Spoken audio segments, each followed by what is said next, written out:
ప్రాచీన శాస్త్రీయ అత్యాధునిక వైద్య విధానాలను వినూత్నంగా ఒకే గొడుగు కింద అందుబాటులోకి తీసుకొచ్చింది మెడి9 ఇంటిగ్రేటెడ్ మెడికల్ సిస్టమ్. రాష్ట్రంలో జరిగిన 2 గ్రాడ్యుయేట్ ఎన్నికల్లోనూ కూటమి నాయకులు ఘన విజయం దక్కించుకున్నారు. ఉమ్మడి కృష్ణా, గుంటూరు జిల్లాల నియోజకవర్గం, ఉమ్మడి ఉభయ గోదావరి జిల్లాల నియోజకవర్గంలో కూటమి తరపున బరిలో నిలిచిన నాయకులు విజయం సాధించారు.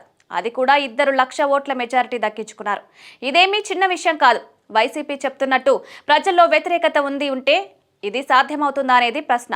ఈ విజయం సహజంగానే కూటమి పార్టీల్లో జోష్ పెంచింది. అయితే ఇదే సమయంలో వైసీపీ ఆత్మవిమర్శ చేసుకోవాల్సిన అవసరం కూడా ఉంది.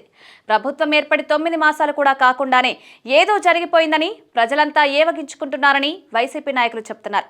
కానీ ఇప్పుడు ఆ వ్యవహారం తేలిపోయింది. ప్రజల్లో వైసీపీ అనుకుంటున్నట్టుగా అంత వ్యతిరేకత ఏమీ లేదని స్పష్టమైంది. కూటమి వెంటే తాము ఉన్నామన్న సంకేతాలు కూడా ఇచ్చినట్టయింది. కాబట్టి వైసీపీ నేతలు నింగిలో మబ్బులు చూసి నీళ్లు ఉలకబోసుకున్న చందంగా రాజకీయాలు చేస్తే మున్ముందు వారికే ప్రమాదం. ఇప్పటికైనా ప్రజలు నాడిని పట్టుకునే ప్రయత్నాలు చేయాల్సిన అవసరం ఉంది. క్షేత్రస్థాయిలో ప్రజలను కలుసుకునేందుకు నాయకులు ముందుకు రావాలి. ముందుగా ప్రజల్లో నెలకొన్న నైరాస్యాన్ని పారద్రోలి వైసీపీ అంటే ఏంటో చూపించాల్సి ఉంటుంది. అలా కాకుండా పార్టీని కేవలం తాడేపల్లి హౌస్కే పరిమితం చేస్తే మున్ముందు మరిన్ని కష్టాలు తప్పవు. వాస్తవానికి 2 ఎన్నికలే కదా అని లైట్ తీసుకుంటే వైసీపీ తప్పులో కాలనేసినట్టే అవుతుంది.